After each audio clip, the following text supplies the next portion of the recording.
My dog is currently going crazy. That was the worst dismount I've ever seen. Chancho, no! Hey. So now it's time to avenge myself. Hi, I'm Lizzy again. I'm back. This time we're gonna do Becca's makeup in the style of my makeup. I don't even know if I have a makeup style, but like Everybody has a makeup the style. simple things that I tend to do if I were to put on makeup on a daily basis. So here we go. Where's the lens? Am I looking at it right now? Am I looking? So something that I've been thinking about recently is what it means to be alone in like a romantic setting. That's same. That's what I'm trying to do right now. And so in your opinion, what does it mean to be, like, how does one be alone and grow from it? Well, for me, it's actually kind of hard right now. It's sort of hard to be alone. It feels like an active decision because I think as women, we are taught to always seek out a relationship. And I think that's a really old tradition that has sort of been ingrained in us. And our society always tells us to pair up. And that's for straight relationships and all other kinds of relationships too. So it's kind of like you have to make an active decision to stop looking for a little bit and just calm down and be with yourself. And it's been tricky for me to just lay off and not think about, oh, who could I be with? Or who have I not considered who I'm friends with, who maybe I should end up with, and I just wasn't thinking about it in the right way. You know, you kind of have to flip a switch and stop thinking about life that way. And I'll obviously turn off the dating apps and stuff, or delete them from your phone, which is what I do. I think you can be single and still be dating people, but I think that's different from being alone. I don't think I could be alone and still have those dating apps going on. That's kind of what I'm doing right now. Yeah. I'm talking to like 5 different people. Yeah, it takes up a lot of energy for me because I'm always thinking about it, and I don't know. For me, I'm a huge people pleaser, so when I have those conversations with people... 1 second. Oh, I'm a people pleaser, so when I'm having conversations with people, it's really easy for me to say what I think they want me to say. So that's another thing that I'm working on, is just fully being myself. But obviously, I'm not working on that right now because I'm not talking to anyone. I think we have different definitions of it then, because I feel like with my being on my own, like, I'm giving myself the agency to just do exactly what I want to do. And like, if that means like flirting with people, then that's what I'm gonna do. But it's like, I mean, it's in like the time of COVID right now. Like, you're not gonna date anyone, you're not gonna hook up with anyone, but it's really Well, you shouldn't. I think that Sorry, you touched my mouth and it freaked me out. I don't know why. I think that I'm actively choosing to be alone. And that's how I go about being alone. What's this? What makes your face do like? You're doing the You're doing the Instagram thing. What? Where you drip it on your face. As opposed to what? Putting it on your hand first. It's so wet. I'm doing this so wrong. What is it? It's Glossier Future Glow. Okay. Is my future glowing? Do you think that one has to be alone before they can like successfully be in a new relationship? No, I think some people go from one relationship to the next because they're in a relationship and then they start liking somebody else and then they start dating them. I think it really just depends on the situation. Yeah, I agree.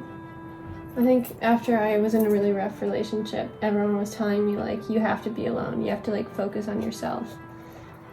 And now we're done with the blush. No, I'm kidding.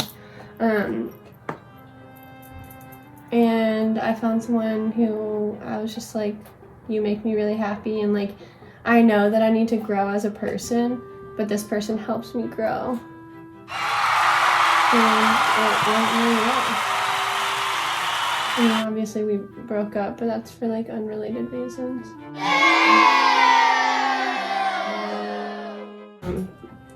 Stick blush on her. Boomstick by Cindy Joseph. My mom. It's like a solid cream in a tube. Yeah, my mom's a big believer in it. I feel like people like don't use blush as much anymore. I use blush. I started doing the e-girl trend where you put blush like across your nose. I just did that for you. Yeah. No one likes a skinny Santa. No one likes a skinny Santa. Eat, Baba. Eat. Are you putting it on my eyelid? Yeah, turn your face to me. It's a highlighter, why not? Aren't you gonna put eyeshadow on? No. Oh. I guess that makes sense then.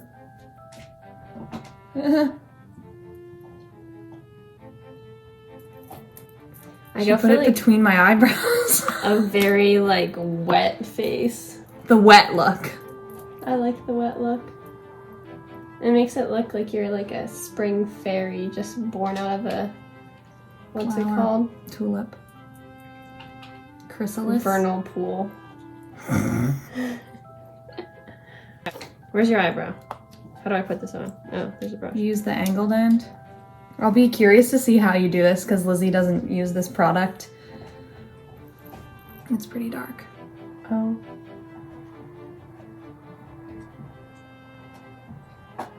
I'm just doing it how I do my eyebrows. I always do my eyebrows the same way every single time. I have this place right here where it's kind of sparse and I always start there. I don't know why. Oh, I always draw a line across the bottom to the arch of the eyebrow. I do the sparse part and then I do that. I don't know. Wait, this is so hard to use. I need to get in like a goblin position. Don't fall. What point in someone's journey do you think that they need to be alone? I think if you have lost a sense of who you are, that's when you need to be alone. What does that mean? If you forget what you're like without another person, then you need to be alone for a little bit so you can remember the things that you like, the things that you like to do by yourself that make you happy. Because in relationships, you get so used to doing everything with the other person. So I think that once you get out of that, it is true you might need some time to reset, to remember what you like separate from somebody else. Out of that context, you know? I feel like why I'm wanting to be alone right now is just so that I can like focus on myself and like think about all the time that I spend on my partner instead of spending it on myself. Yeah. And for a lot of that just means like doing a lot of art and like giving myself the time to do that. We're now filling in Becca's eyebrows. Ugh, I hate how small this brush is. It's slippery in my little digits. I can feel the highlight on my eyelids. I have this cream eyeshadow that I use. I like it because it's super sticky and it doesn't fall off your friggin' eye. Do you want to put on some mascara now? Do eyeliner first? I don't do... Oh, I guess I won't do eyeliner. Wow, she's teaching me how to do my own makeup. I knew you wanted to do purple eyeliner, so. Okay.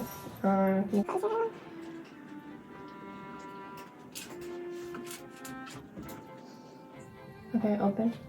Nice.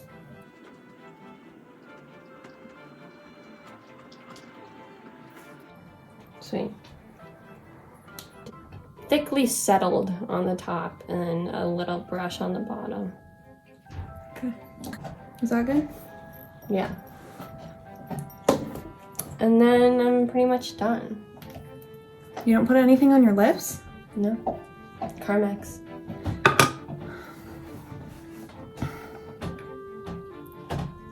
You look like a little fairy. In all black. Can't wake up to wake me up inside. Do you have any more questions? After having been alone, how do you know you're ready for a relationship again?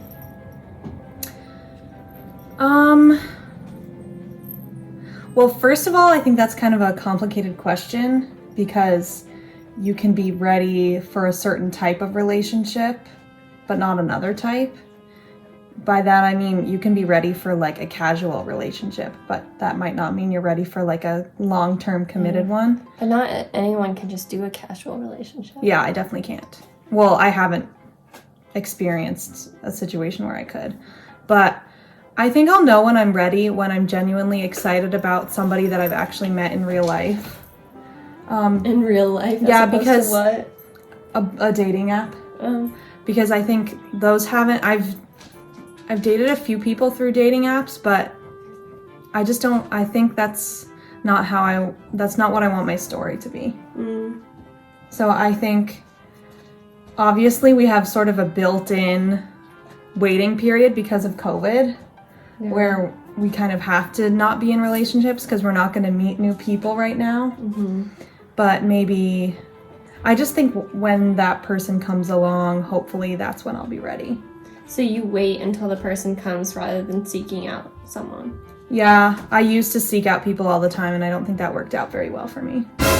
Because you wouldn't be seeking out the right people? Yeah, I think I was looking, I've said this before to my friends, but you know how people say like, oh, you're my missing piece? So in my mind, I picture a puzzle piece and that's the other person. And I think I was sort of like Play-Doh or something. I was squishing myself to fit into that other person instead of treating myself like a puzzle piece and looking for somebody who fit me. So I think I have to... Well, who's the puzzle and who's the piece? No, two puzzle pieces. Okay. In the puzzle that is society. In the puzzle that is life. Okay. Chancho's doing ASMR right now. It's a mukbang. It's a bone mukbang. Mukbang. I call it mukbang. That's what David Dobrik calls it. What do you think is the kind of person that you have sought out in your Play-Doh life? And what kind of person do you think would be your actualized ideal puzzle piece? In my Play-Doh life, I've sought out really needy partners who are not mature and basically people who need a lot of help in different ways, whether that be emotional or like sorting out details of their life and stuff. And I've stepped in as that person, like almost like a mom in a way. And I don't want to do that anymore because it's exhausting and not very fun. Like I like helping people, but I don't want that to be my primary role. And I think the kind of person that I want in puzzle piece life, not that I think that's true, but is... Not that you think puzzle piece partners are true, are real? I think people can fit together, but I think you can have more than one piece fit. It's not like an actual puzzle. Yeah, well, puzzle pieces are usually four-sided, so... Different holes. Different holes. I think I'm looking for somebody who is giving like I am. So that it's not just me giving to another person, because I feel like that happens a lot. I want somebody who is willing to do things for me too. But I also want somebody who's like willing to have fun and is spontaneous and weird, because I'm both of those things. I like doing things on the spur of the moment, and I want somebody who will go along with that. I don't want somebody who's like, ugh, you didn't warn me. That's funny. Because I'm definitely a homebody, and I like to know what I'm doing before I do it. And I would prefer someone who is just like so happy to just like stay at home and hang out with me. And like when we want to go out, then we'll make the plan to do so. Yeah, I mean, I like staying home too. That's most of my existence. But sometimes I get these cravings to just like, let's go to Boston and ride on the duck boat today. without warning. Fair. 3 days until Christmas.